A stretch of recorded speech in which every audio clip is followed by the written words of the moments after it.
Within the context of this video, I would want to discuss the record short positions and leverage that have recently been revealed by AMC. A further topic that I would want to discuss is the whistleblower who recently disclosed more than $2.1 billion in insider trading. Now that we have everything out of the way, let's get right down to information. It is important to keep in mind that I indicated a few years ago that a number of hedge funds in the market had a leverage ratio of 5 to 1. A couple of years after I had mentioned that Citadel actually had a leverage ratio of 7 to 1, which was higher than the leverage ratios of many hedge funds now in existence. For the purpose of making trades, hedge funds and institutions are borrowing money from this location. Imagine that Citadel had $50 billion in capital. There is a possibility that they are engaging in deals worth up to $350 billion and borrowing $300 billion from banks and other significant financial organizations such as JP Morgan Financial and Bank of America. Now, before I go any further with details of the record AMC short positions and leverage, I would like to share with you something that is of utmost significance regarding the Dynamite blockchain. The sponsor of today's film is Dynamite Blockchain, which is denoted by the ticker symbol CRYBF and is traded on the over-the-counter market. Over $56 million worth of utility-driven digital assets are stored on the Dynamite blockchain. Given that I had previously discussed them, this is a significant increase from the $31 million. In conclusion, it is unquestionably something that you should bear in mind for a speedy one tomorrow.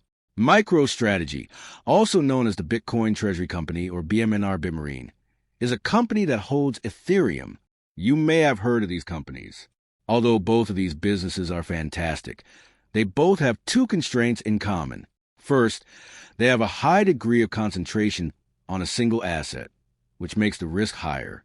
And B, both of them are constructed on assets that have already been experiencing years of growth prior to the firms ever beginning to have any interest in purchasing them.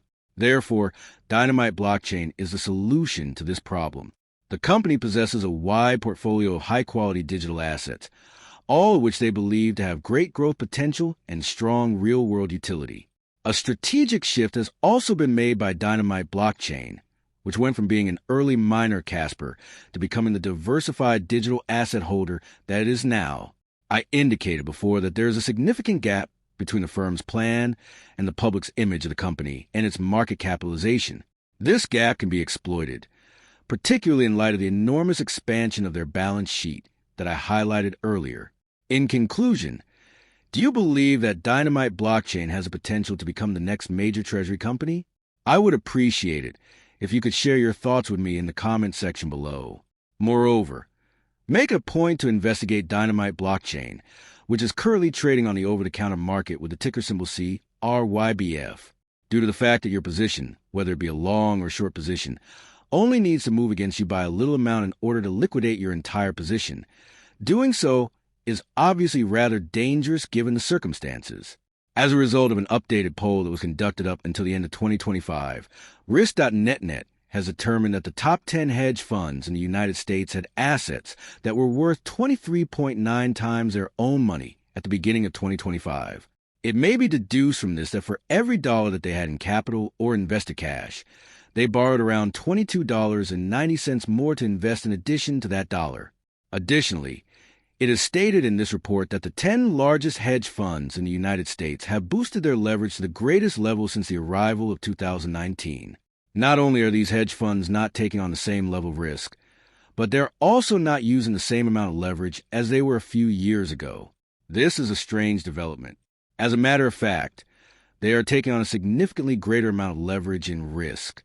Now, 741 Trey has discussed exactly what happens to a market when naked short selling, or short selling in general, is openly prohibited and revealed as well. He has also discussed the implications of this. He makes a passing reference to the South Korean market as a whole, or the Korea Composite Stock Exchange on this occasion. In addition to that, I have a fantastic example to present here as well. However, we can see that this trend will continue through the years 2016, 2018, and 2020 as a consequence of the pandemic, with an increase in 2021, a decrease in 2022, and a consolidation that will continue through 2025. However, after short selling was eventually prohibited, or at the very least synthetic short selling was prohibited and monitored by the stock exchange, The Korean stock exchange has totally risen and is now finally unrepressed. I've also got the perfect example here, which is SK Hynix, a South Korean stock that is specifically involved in memory or the sale of products connected to memory. I touched on this topic earlier, and by that, I mean the sale of memory items for use in computer chips and artificial intelligence chips.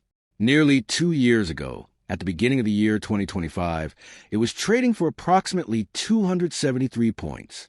It is impossible for me to recall the name of the South Korean currency off the top of my head. Thus, let's just refer to it as 273 points. In addition, during the course of the past 12 months or more, it has increased to 1,300 points. The memory of graphics cards manufactured by NVIDIA and AMD is, without a doubt, of exceptional significance. Over the course of the past few years, both AMD and NVIDIA have seen constant growth. Despite this, SK Hynix remained unchanged in the market during the years 2023, 2024, and 2025 until the suppression was ultimately lifted. When that suppression is lifted, this is clearly something that can happen to equities, and it most certainly does happen. Now, let's also speak about the whistleblower who just disclosed or revealed $2.1 billion in oil deals that were exactly timed before the declarations made in the Middle East. It is incredibly great that Peter has published this essay, which exposes insider trades that total $2.1 billion. Since it is obvious that I do not wish to read this entire text word for word, I will not do so. I will therefore only discuss the most important highlights. In other words, Peter has been working at a commodities exchange for the past 19 years, where he is currently employed as a senior surveillance analyst. It is his responsibility to keep an eye out for any suspicious patterns in the trading activity, as well as to generate and flag any issues or instances that arise, and to write compliance reports. An individual placed directional bets totaling $430 million in just 1 minute and 20 seconds during the post-settlement period, which is a window of time that follows the closing of the market. His statement is as follows. During this time period, there are typically only dozens of shares traded. In some cases, the number is in the single digits, while in other cases, there's almost no activity during this time period. The gist of it is that within that time period, there are typically transactions of $1,000 or less. And right after this directional bet of $430 million was received, there was a post on Truth Social that caused Brent crude price to plummet from $100 to $96. When Peter reported that transaction, he brought that deal to the attention of the trey system, which is a method for evaluating compliance and conducting trade compliance reviews. First, the committee looked over his filing, then they looked over his report, and last, they looked over his flag. Additionally, this one statement was the only word that was examined. The report was just reviewed and ignored. There was no reaction, no remarks, and no action taken. It's just mind-boggling to observe that the compliance personnel is genuinely carrying out their duties. In reality, they are reporting different trades. They are bringing trades to their attention for the purposes of review, examination, and prosecution. Despite this, nothing takes place.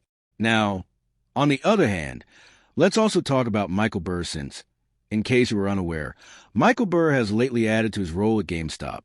I believe that he added both in March and again later in April, which ironically occurred shortly after Michael Burr tweeted that shorts are not eternal, which Ham Naked Shorts commented on.